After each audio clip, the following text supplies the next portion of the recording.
सोमेश्वर की कथा का स्मरण करिएगा। आप स्कंद पुराण में, शिव महापुराण में सोमनाथ जी की कथा का स्मरण करिएगा। चंद्रदेव को काया का रोग हो गया, रोग इतना भारी था, चंद्र समझ नहीं पा रहे थे, मैं करूं क्या। तब देव ऋषि नारद के पास पहुंच गए। नारद जी ने कहा, एक पार्थिव शिवलिंग का निर्माण करो, बालू के शिवलिंग का निर्माण करो और समुद्र का ही जल भगवान शंकर को उनके आनंद से आतित कर उनको चढ़ाने का प्रयास करो। और शिव ने ऐसी कृपा कर दी कि चंद्र के पास आकर भगवान शंकर ने कह दिया, चंद्र मैं तुझे वर देता हूँ, तेरा काया का रोग समाप्त होगा, ये मेरा वर है, क्योंकि तूने मेरे शीतल आरती का प्रयोग किया।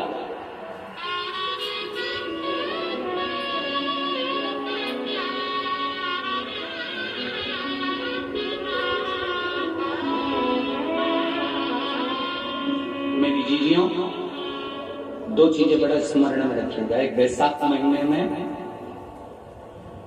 मट्टी के पात्र का जल,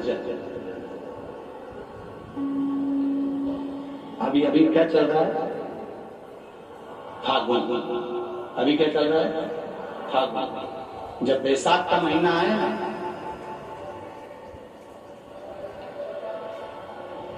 जितने यहाँ बैठे और जितने आस्था चैनल पर सुन रहे हो, जितने फेसबुक यूट्यूब पर कथा श्रवण कर रहे हो, जितने मोबाइलों पर देख रहे हैं, प्रयास करना, बैसाख के महीने में मिट्टी के पात्र में जो रात्रि भर जल रखा हो, मिट्टी के पात्र में, अगर आपके पास में घड़ा हो, हंडा हो, नी हो, तो दिया हो, दीपक हो, कुल्हड़ हो, कोई भी तुम्हारे पास में जो मिट्टी का पात्र, उसमें जल भरना। वो जल बैसाख के महीने की किसी भी सोमवार के दिन, किसी भी सोमवार पर, बैसाख महीने में या किसी प्रदोष के दिन या बैसाख महीने के शिवरात्रि के दिन, मिट्टी के पात्र का जल अपने घर के प्रत्येक व्यक्ति का स्पर्श कराकर उस मिट्टी के पात्र के जल को तांबे के पात्र में डाल लीजिए और घर के प्रत्येक व्यक्ति का स्पर्श करा लीजिए और शंकर भगवान पर कुंडकेश्वर महादेव के नाम से समर्पित करिए।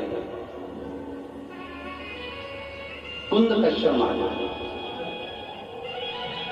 कभी जीवन में पीछे पलट कर देखने की जरूरत नहीं पड़ेगी, आप उन्नति की सीढ़ी की ओर बढ़ते चले जाएंगे। बैसाख महीने में मट्टी के पात्र का जल भगवान शंकर को समर्पित होना चाहिए, उसका सुख हमारे जीवन को एक आनंद प्रदान करता है।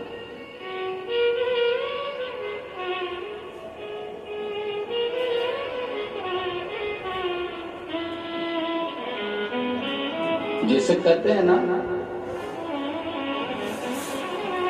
कोई अच्छा मिले ना मिले, धन मिलने से कोई भाग्यशाली नहीं होता, सत्ता मिलने से कोई भाग्यशाली नहीं होता, वैभव मिलने से कोई भाग्यशाली नहीं होता। महाराज,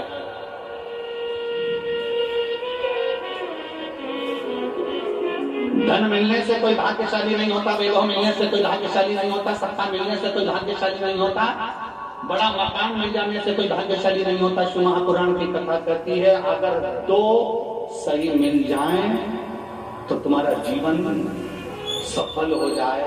एक गुरु सही मिल जाए और दूसरी घरवाली सही मिल जाए तो तुम्हारी जिंदगी स्वर्ग।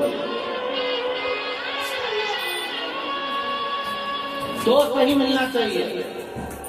धन मिलने से कोई भाग्यशाली नहीं होता, वैभव मिलने से कोई भाग्यशाली नहीं होता, सत्ता मिलने से कोई भाग्यशाली नहीं होता, बड़ी मकान बड़ी गाड़ी मिलने से कोई भाग्यशाली नहीं होता। दुनिया का सबसे भाग्यशाली व्यक्ति वो होता है जिसको दो ठीक मिल गए, दो अच्छे मिल गए। एक गुरु अच्छा मिल जाए, दूसरी को लो घर वाली अच्छी मिलेगी। गुरु अच्छा मिलेगा तो तुम्हें स्वर्ग की सीढ़ी चढ़ा देगा और घरवाली अच्छी मिलेगी तो घर को स्वर्ग बना देगा।